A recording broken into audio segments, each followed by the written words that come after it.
Hey guys, welcome back to Fancy Tip. Max with you guys. Super happy to be here as today we are talking about starting goalie battles. We'll go over some options that are being undervalued, which duo you should target, which duo you should fade, depending on their ADP. For myself, I'm already thinking that I'm not going to be drafting any goalies in the early rounds, as there are too many good options and high ceilings in the mid to late rounds. I'm probably going zero goalie strategy until at least pick 150. Of course, that's depending on the league format and setting. The first duo we should talk about is probably going to be one of my favorite to own if I'm able to get them at the right time. Anthony Stolarz and Joseph Woll. Stolarz went 21-8-3 with a 2.14 GAA and a ridiculous 926 save percentage. Joseph Woll went 27-14-1 with a 2.74 GAA and a 909 save percentage. Toronto played amazing defense compared to what we're used to seeing in recent years, and the offense is still one of the best in the league, even without Mitch Marner. Stolarz only has 15 losses in regulation in his last 61 games over the last 2 years. Joseph Woll is coming in healthy after gaining a full season's experience at the NHL level. NHL.com has them ranked as goalie 11 and goalie 19. Fantasy Pros has them as goalie 13 and goalie 21. Stolarz is ranked 106. His current ADP is 100, which is a little low. His value is higher for Cats leagues because volume might be a problem for points leagues at his current ADP. I draft him more towards the 120 to 135th pick in a 12 to 14 man league. Woll is ranked 219 and his ADP is 185, which means he's the 25th goalie being taken off the board despite being 13th in wins last year. I love Woll at his ADP. I think it makes sense. They both should be in the top 22 by season's end. They both should get to 50 wins together.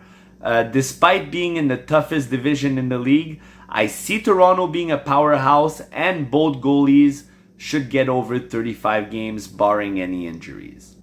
In Minnesota, we have an interesting duo. Philip Gustafson is ranked 41st on Yahoo. That's G6, and that's really too early for me. I'll let other GMs make the mistake of getting him too early. Fantasy Pros has the most accurate ranking for him at goalie 11, in my opinion.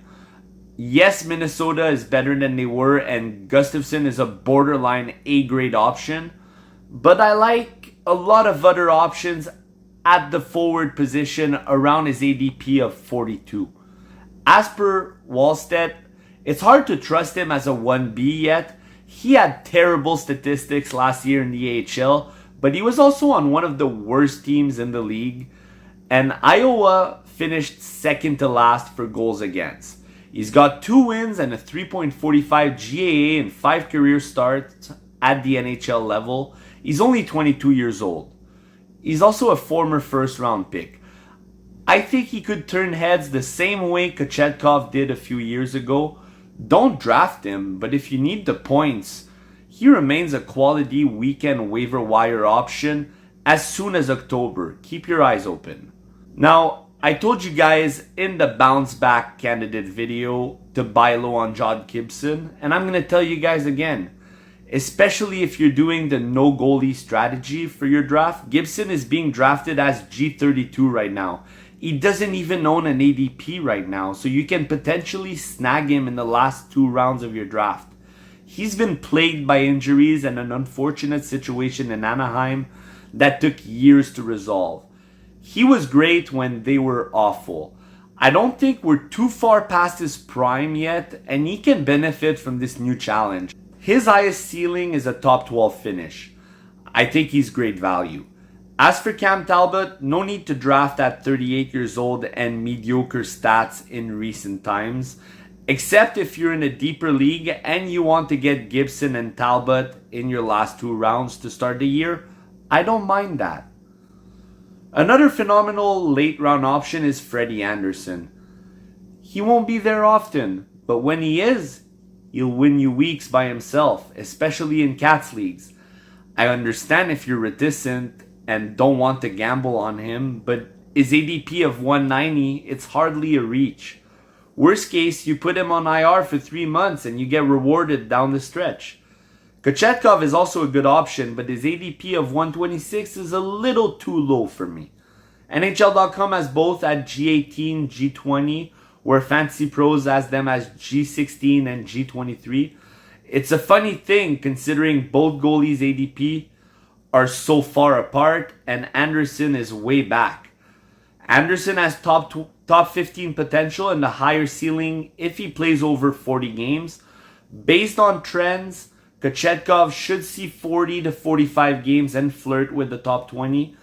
I agree with the media on this one. Anderson can be a league-winning goalie to draft and own compared to his ADP. One goalie I think who's being severely underrated is Spencer Knight. Him not making the top 40 on Fantasy Pros and having guys like Vanacek, Korpisalo, and Askarov ahead of him is a little bit bizarre. NHL.com having Jet Greaves in the top 25 and not having Spencer Knight is also something I disagree with.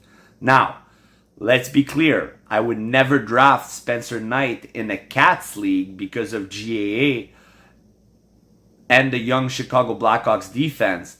But for a points league, Spencer Knight is great because Chicago will give up a lot of shots while staying competitive. They are well coached. They are in a transitional period. Spencer Knight will get volume and solidify his number one goalie status for years to come.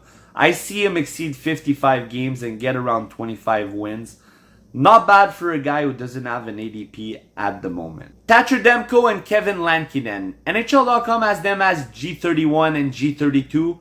Their ADP, however, is not that close. Demko's is 133 while Lankinen doesn't even own one, even though he got 25 wins in 51 games last year for the Canucks. Lankinen could be a decent last round pick if he ends up being the 1A or if Demko gets injured again. No need to reach for him either. He's really going under the radar. Of course, I would rather own Thatcher Demko as his ceiling is much higher and he's more proven, but I'm not drafting him inside the top 150. If you see him past that mark and can somehow snag Lankinen in the last round, you got yourself a very capable duo. I'm not big on the Canucks at all. They're extremely inconsistent, but I do like their goalies heading into the season. I think they share the crease and none of the two get more than 48 games, so buyer beware. I'm going to go on a limb and say I don't think Washington replicates last year's magic. They'll be good, but they won't be President Trophy good. Logan Thompson was borderline invincible with a 31-6-6 record. However, with a record like that, I find that his 2.49 GAA and 910 save percentage is a little bit underwhelming. He is ranked as G7 by NHL.com right now and G9 by Fantasy Pros. I think Fantasy Players has got this one a little better as he is currently G12 with a still very low ADP of 79. I expect the Washington Capitals to come down to earth and have a more modest season. This with the fact that Logan Thompson has never played more than 46 games in a season makes me want to tell you guys not to draft him inside the top 100. Charlie Lindgren, on the other hand, is a good late round option for points league, especially 14-man formats and more. He should see 30 to 40 games again, and Washington will alternate as often as possible as Logan Thompson can't play a real number one keeper's load without getting injured. And finally, my favorite goalie battle is Stuart Skinner against Calvin Pickard. If I was to compare Stuart Skinner to anybody in the NFL in terms of fantasy, I would compare him to Kyle Pitts. And yes, I'm guilty of drafting both guys year after year. The ceiling is so high, but sometimes we get left on our appetite. Last year was really rough. Skinner finished with a 26 18-4 record, along with a 2.81 GAA and 896 save percentage. Horrible for Cats leagues. I must say, his October and February didn't help. He was 3 wins, 8 losses, and 1 OTL in both months combined, giving up 45 goals in 12 games.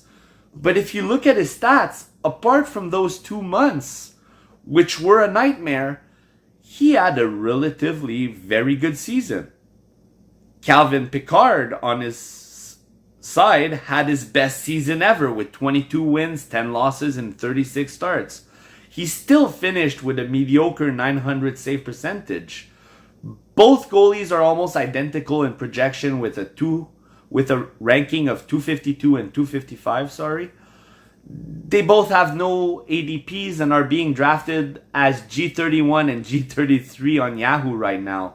This is excellent value as Edmonton is a cup contending team, scoring almost 4 goals a game.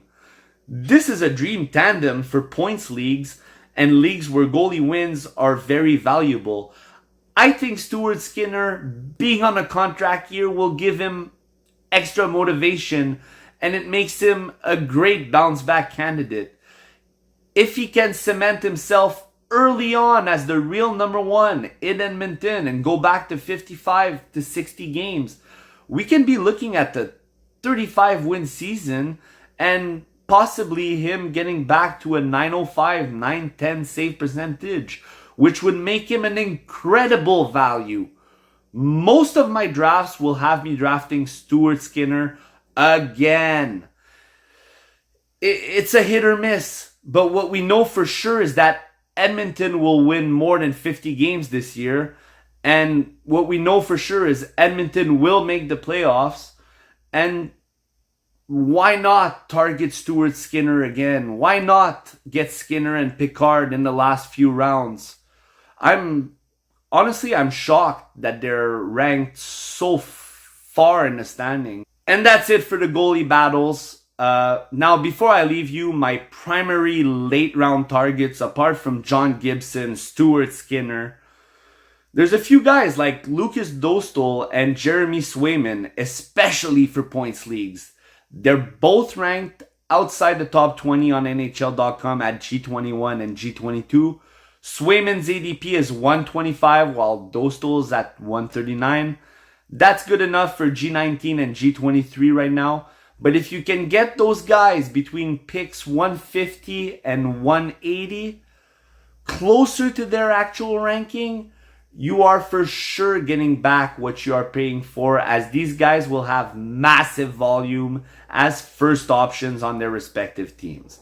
Now, as discussed earlier, I do not recommend drafting a goalie in the first 5 rounds with the amount of high ceiling options we have at the back end of the draft. Again, it's all a judgment call. If Connor Hellebuck or Andrei Vasilevsky fall all the way to the end of the 3rd round, early 4th round, and you're satisfied with the base you've built so far, I won't tell you that drafting them there is bad. I'm just saying a goalie in the early rounds this year is extremely risky compared to previous years. And that's it for today, guys. Thank you so much for watching all the way through. Bear with me, the video quality will get a lot better as we get into the season. If you like the content, click the like button, subscribe to our channel. It makes all the difference to us. And I will see you guys soon for more insights and advice.